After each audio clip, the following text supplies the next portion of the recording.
esperamos con esto es tener todo en un solo lugar, pero dice, es que es demasiado código que yo tengo que bolear para poder tener esa abstracción. Y eso es lo que te proveen los frameworks.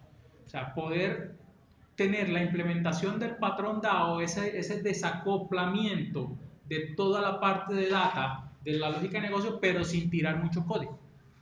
Eso es lo que esperamos nosotros que los frameworks nos provean. La implementación de un patrón DAO, pero sin tirar mucho código. O sea, facilitando al desarrollador esa parte. El patrón DAO conceptualmente no debería trabajar solo. El patrón DAO habla datos. Esa es la diferencia. O sea, en el patrón DAO uno debería tener mapeado claramente el CRUD. Primer tema con el patrón DAO. Por cada tabla de la base de datos, yo debería tener un DAO. O sea, los DAO me representan elementos persistentes, tablas. Los DAO no se hacen para procedimientos almacenados. ¿Por qué? Porque los procedimientos almacenados son servicios, no son persistentes. Entonces, vamos a tener un mapeo de cada elemento persistente, que es una tabla o que es una vista, a un DAO. Entonces, si está la tabla empleado, debería tener un DAO empleado. Si está la tabla factura, debería tener el DAO factura. Si está la tabla detalle de factura o ítem de factura, debería tener el DAO de ítem de factura. El repositorio no está del lado de las tablas. O sea, uno no concibe un repositorio por cada tabla. En el repositorio se concibe más por agregación de entidades, lo que se llama una raíz de agregado. Y es que hay entidades que gestionan todo el grupo, todo el ciclo de vida de un grupo de entidades. Por ejemplo, cuando yo hablo de una factura, la factura necesariamente, bueno, la factura está relacionada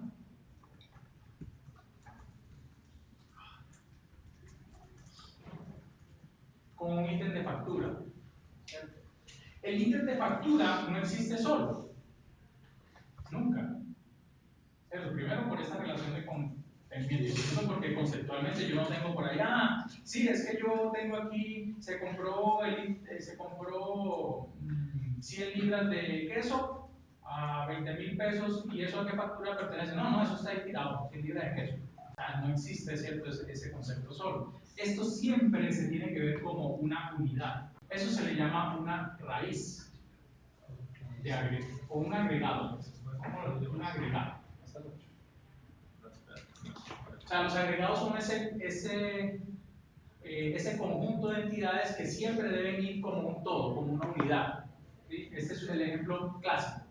Y por ejemplo, estudiante curso también es un ejemplo clásico, porque es que un curso, pues cuando hay una matrícula, un estudiante no puede existir sin un curso, como se puede ver también de este tipo de relaciones. Cuando yo tengo agregados, los agregados se mapean hacia repositorio, o sea que hay un repositorio por cada agregado, diferente al DAO. En este caso debería, desde el punto de vista de datos, haber un DAO para el tema de factura y un DAO para el ítem de factura, porque esto va en una tabla y esto va en otra tabla, ¿cierto? Pero desde el punto de vista de repositorio, yo solamente tengo un repositorio. El repositorio que va a recibir factura. Y yo sé que la factura dentro tiene el detalle de factura. O sea, no hay un repositorio solamente para el ítem de factura, porque eso nunca va a existir solo. Nunca lo voy a insertar solo. Siempre lo voy a insertar cuando existe dentro de una factura. Siempre lo voy a consultar dentro de una factura. Siempre lo voy a modificar dentro de una factura. Pero los repositorios pues tienen un aspecto mucho más global y mucho más desde la perspectiva de negocio. Una pregunta, allí en ese modelo pues que tiene un encabezado, digamos, y los ítems, ¿cierto? El detalle. Sí. Si pensáramos en la auditoría, una tabla de auditoría de qué ha pasado con las facturas, ¿cierto? También iría en ese repositorio, hace parte de ese conjunto. No, porque yo, obviamente, cada uno puede hacer su modelo de negocio como quiera. Es decir, ¿qué sería lo...? Pero yo concibo el tema de auditoría como un elemento transversal, no hace parte del negocio.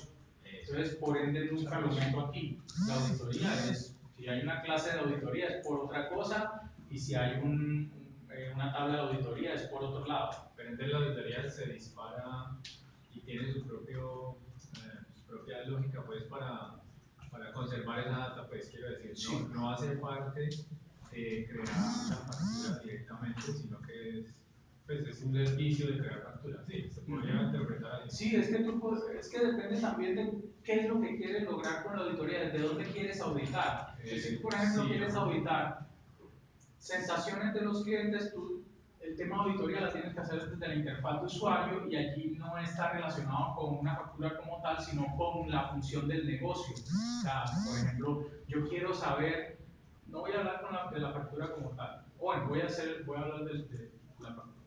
Yo quiero saber cuáles son las facturas o los ítems de factura que el cliente ha tenido la intención de borrar. ¿Sí? No las ha borrado al final, pero él desde la interfaz de usuario en algún momento hizo chulito en borrar. Y, bueno, voy a capturar eso. Lo que hace Google pues, cuando quiere hacer análisis de inteligencia de la web. Cualquier cosa que uno haga o donde uno acceda, van haciendo auditoría, van capturando eso, ¿cierto? Si yo hablo desde el punto de vista de negocio, yo también podría tener allí auditoría. ¿Cuándo se pasó por tal función de negocio? ¿Cuándo se ejecutó tal? Pero allí porque al negocio le interesa, pues, listo, sí. O yo puedo hacer auditoría solamente del cambio de los datos, o sea, de esta parte. Y eso lo puedo implementar directamente en el repositorio. O sea, en el repositorio, cuando hago una inserción, por ejemplo, llamo enseguida a otro repositorio de auditoría. O puedo hacerlo con triggers, por ejemplo, en base de datos. Cuando se inserta en tal tabla, vaya y cree la auditoría. O sea, ya la implementación depende de uno,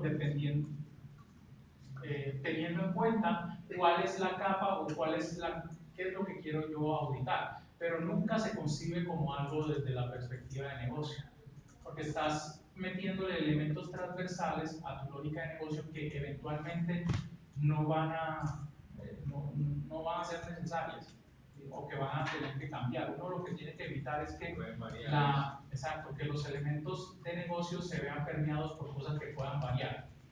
Listo. Entonces, el repositorio, pues ya sabemos, puede abarcar un conjunto de entidades, no necesariamente va uno a uno. Pero puede ser que el modelo de negocios de uno sea tan simple que nunca se encuentre agregados, sino que todas las clases sean como que muy independientes, no haya relaciones estrechas, entonces hay un repositorio por cada entidad de negocio.